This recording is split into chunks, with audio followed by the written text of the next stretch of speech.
रेहाना और रवि की शादी के बाद रवि के पास कुछ नहीं था। रेहाना, तुमने मुझसे शादी करके एहसान किया है। मुझसे ज्यादा तो तुम कमाती हो। अरे तो क्या हुआ, एक दिन आएगा रवि कि तुम खूब पैसा कमाओगे। मुझे तुम पर पूरा विश्वास है। रवि और रेहाना खुद को स्टैंड करने के लिए पूरी मेहनत करते। रेहाना, मैं नौकरी नहीं करना चाहता हूँ। तो कोई बात नहीं, मैं नौकरी करके घर चलाती हूँ, तुम बिजनेस सेट करने की कोशिश करो। एक दिन। रेहाना, तुम जानती हो, मैंने जो विज्ञापन बनाने वाली कंपनी खोली थी ना, उसे बड़ी ब्रांड का ऑफर आया है।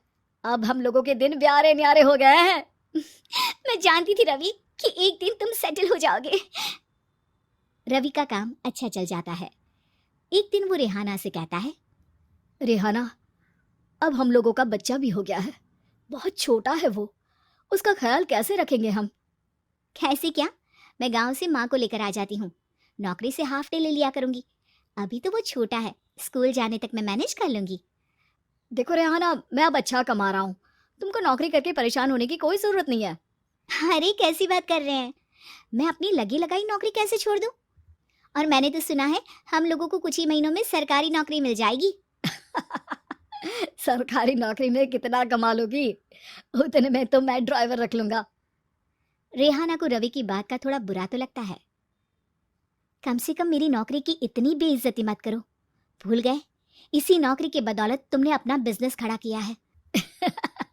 अरे वो तो मैं किसी के भरोसे भी कर लेता। देखो, अपने बच्चे को संभालो, घर का काम करो। अब बाहर जाती तुम अच्छी नहीं लगती हो। रेहाना रवि के कहने पर नौकरी तो छोड़ देती है, लेकिन अब बड़े से घर में उसकी कीमत किसी नौकर से कम नहीं होती। एक दिन रवि का दोस्त आता है। भाभी, हम लोग तो आपको तब से जानते हैं जब से आप लोग शादी होकर इस शहर में आए थे। आपकी बदौलत ही सारा बिजनेस खड़ा हुआ है। ये किस्मत तो आप ही की है भाभी। हाँ हाँ भाई, हमारी मेहनत तो कुछ है ही नहीं। अरे होगी, लेकिन भाभी की किस्मत के आगे कुछ नहीं। दोस्त वहां से चला जाता है, लेकिन रवि का गुस्सा सातवें आसमान में होता है। देखा कैसे बोल रहा था? अरे बिल्कुल अच्छा आदमी नहीं है ये। कैसी बात कर रहे हैं आप? प्रशांत भैया तो बहुत अच्छे इंसान है रवि। कैसे उन्होंने हमारे मुश्किल वक्त में हमारा साथ दिया था। अरे था पैसा तो साथ दिया, नहीं तो कौन पूछता है? रवि का व्यवहार पैसा आते ही अलग हो गया। वो बंदे को बंदा नहीं समझता।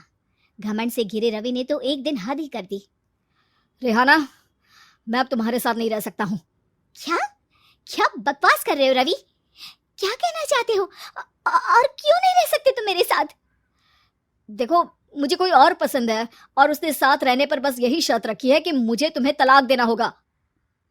रेहाना, जो कि एक स्वावलंबी महिला थी, उसने बिना देर किए रवि को कह दिया, कोई इश्यू नहीं, मुझे पैकिंग में 4 दिन का वक्त लगेगा, लेकिन तब तक मैं तुम्हारे साथ नहीं रहूंगी।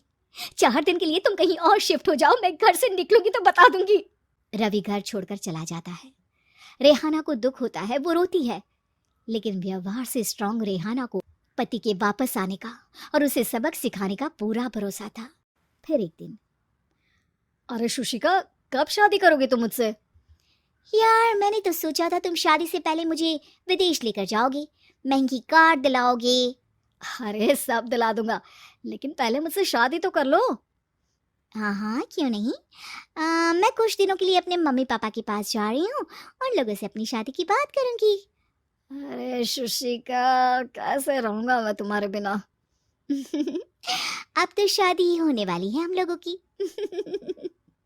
शुशिका रवि को छोड़कर चली जाती है। रवि घर आता है, जहां रेहाना को ना पाकर उसे सब अजीब लगता है। घर तो रेहाना के बिना कुछ नहीं है। बच्चे की याद भी आ रही है। चलो एक वीडियो कॉल कर लेता हूँ। रवि रेहाना को वीडियो कॉल करता है, लेकिन रेहाना फोन नहीं उठाती। रात को सोते वक्त मन कर रहा है मुन्ने को गले लगा लूं। चलो कोई ना, शुशिका से शादी के बाद मेरे और भी बच्चे होंगे। अगले दिन रवि ऑफिस जाता है, जहां टीना खड़ी होती है। सर, आपने अपने नए ऐड के लिए मॉडल की रिक्वायरमेंट डाली थी ना, मैं उसी के लिए आई हूँ। रवि टीना को देखकर खुश हो जाता है। अब शादी हो गई है तुम्हारी? नहीं सर, बस अच्छा सा हैंडसम और अमीर लड़का देख रहे हैं मेरे मम्मी पापा। रवि के दिमाग से तो टीना को देखकर शुशिका का ख्याल भी खत्म हो जाता है। अरे यार, ये लड़की मिल जाए, कितनी सुंदर है। लेकिन क्या करूं, मैं तो शादी करना चाहता हूँ। रवि शुशिका तो इसके आगे कुछ नहीं है। अब क्या तुम्हें ऐसा नहीं लगता कि मुझसे मिलकर तुम्हारी ये खोज खत्म हो गई है? आप ना, आप तो 2 बच्चों की पापा लग रहे हैं। अरे नहीं नहीं, मेरी शादी तो हुई थी, लेकिन बीवी को किसी और से प्यार था, मुझे छोड़कर चली गई। खैर, टीना की दोस्ती रवि से हो जाती है, लेकिन 1 महीने बाद शुशिका रवि के पास वापस आती है। मेरे मम्मी पापा तुमसे मिलना चाहते हैं, लेकिन उन लोगों को ये मत बताना कि तुम पहले से शादीशुदा हो, और हाँ, शादी से पहले अपनी सारी प्रॉपर्टी तुमको मेरे नाम करनी होगी। अरे पागल, अब मैं तुमसे शादी ही नहीं करना चाहता।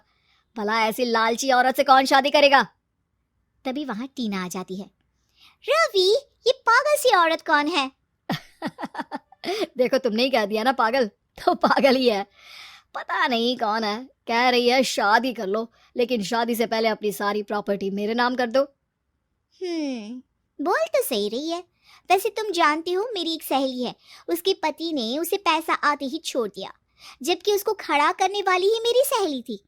और मुझे भी भरोसा नहीं है, अगर मैं भी तुमसे शादी करूंगी तो तभी जब तुम मेरे नाम अपनी सारी प्रॉपर्टी कर दोगे। अरे हाँ हाँ, क्यों नहीं, बिल्कुल कर दूंगा। रवि और टीना की शादी की तारीख तय हो जाती है। वो अपनी सारी प्रॉपर्टी के कागज लेकर शादी वाली जगह पर पहुंचता है, लेकिन वहां टीना आती नहीं। रवि टीना को मैसेज करता है, कहाँ हो? सॉरी, मैं तुमसे शादी नहीं कर सकती, मुझे तुमसे भी ज्यादा पैसे वाला मिल गया। रवि को गुस्सा आ जाता है। वो गुस्से से सारा डेकोरेशन तोड़ रहा होता है कि वहां रेहाना आ जाती है। सर, क्या हो गया? क्या डेकोरेशन पसंद नहीं आई आपको? तुम यहाँ क्या कर रही हो? मैं यहाँ की डेकोरेटर हूँ। क्या आपको पसंद नहीं आई यहाँ की सजावट? रवि दौड़कर रेहाना के गले लग जाता है।